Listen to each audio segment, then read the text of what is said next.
Pasac River, Barangay San Matias, Santo Tomas, Pampanga. Ito pala yung ano, Pasac River. So ang daloy niya ay papunta doon sa may ano.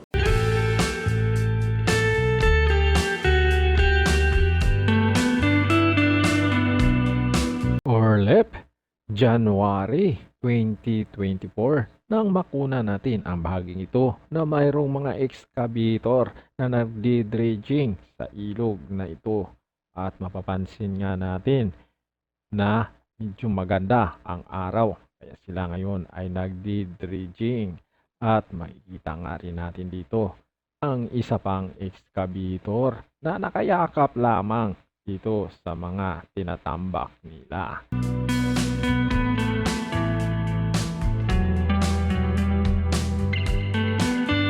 Ito po ang Pasac River dito sa may bahagi ng San Matias, Santo Tomas at konektado dito sa may Sapang Balin at konektado din ito sa may Pampanga River.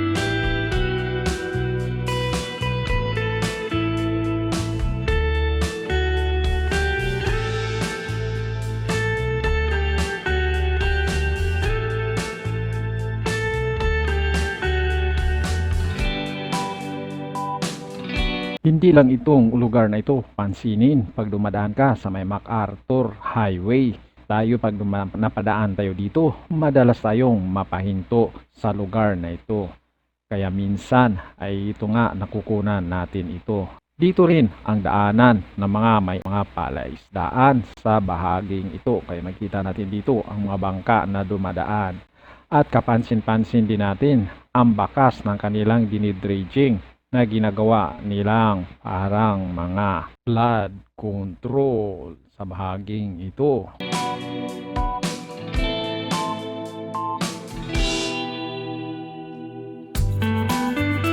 Nang matapos ang 2 taon, kumustahin natin kung ano na ba ang mga itsura kaya dito lalong-lalo na ngayon na lubog sa baha ang bahaging ito sa may Santo Tomas at ilang bahagi ng San Fernando, Pampanga.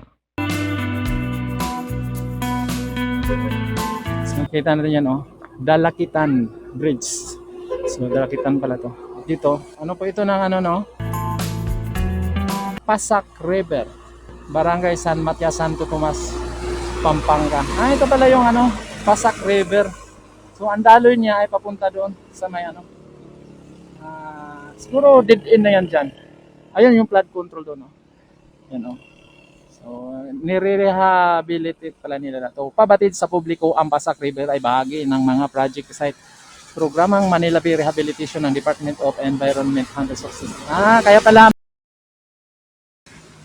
dito ay ang paglilinis ng ilog. O yun talaga ang dapat, paglilinis ng ilog. Hinikayat ang publiko na magbahagi sa paglilinis ng Pasac River at sa pangalaga ang ating kalikasan. I-report ang pagtatapon ng basura o anumang paglabag sa RA 9003 sa Manila Bay Pambansang 2024. Ayan, dyan i-report yung mga nagtatapon ng basura sa ilog. Kita nyo ba yung balita sa Metro Manila? Doon. Sa ano yun pagbaba mo ng anong tawag yun?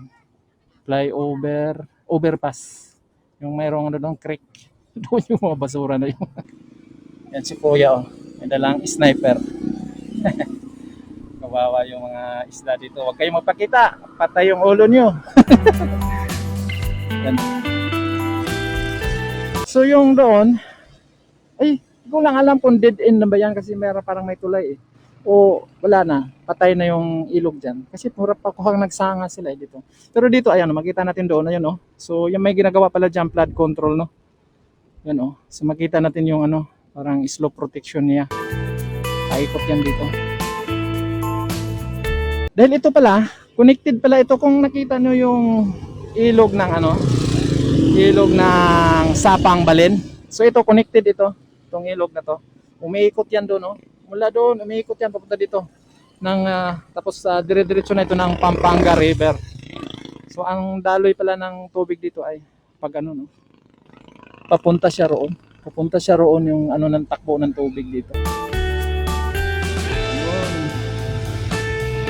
At nakita nga natin na talagang May mga yung mga halaman na yan, yung mga anong tawag yan, yan oh, water lily, water hyacinth yan, pumipigil ng tubig yan.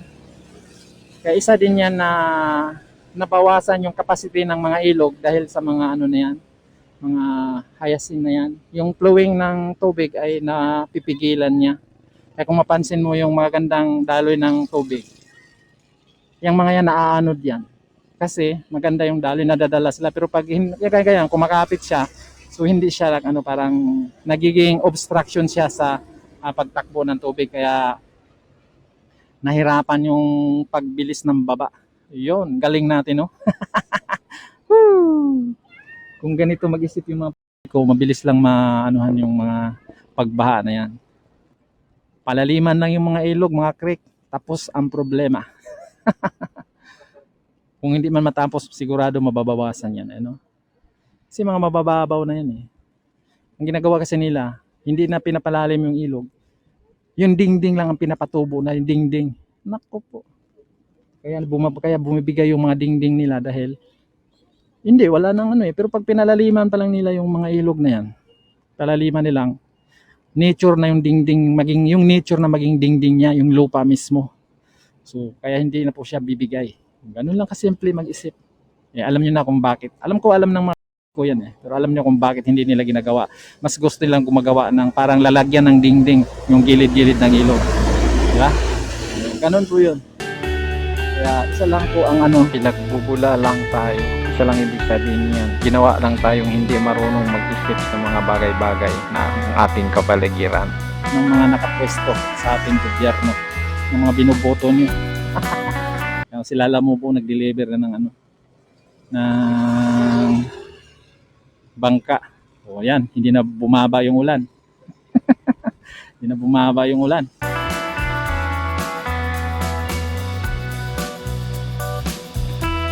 Dito sa may bahagi po ito ng San Matias, Santo Tomas, mapansin natin na nasa kalsada na yung tubig at ito na nga yung pinakailog na dapat itong mga tubig na to ay dito to sa ilog mapunta.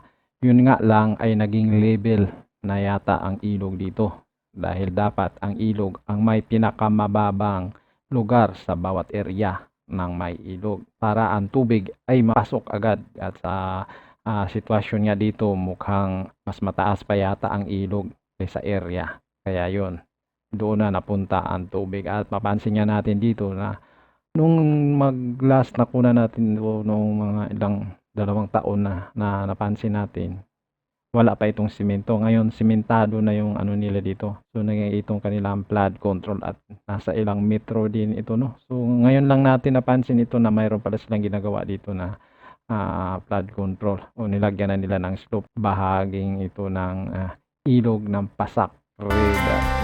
So, yun.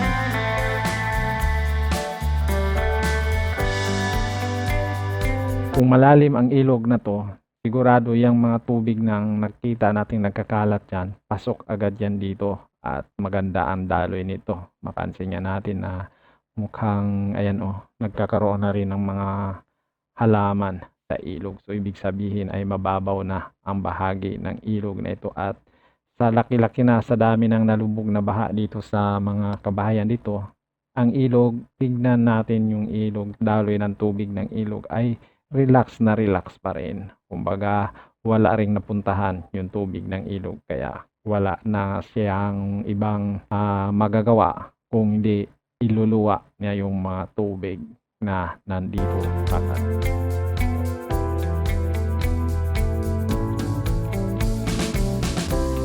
Kaya wala na itong magagawa kundi mag-antay na lang kung kailan sisipsipin ng lupa ang tubig na nandito. Dahil mabagal ang takbo ng ilog dito.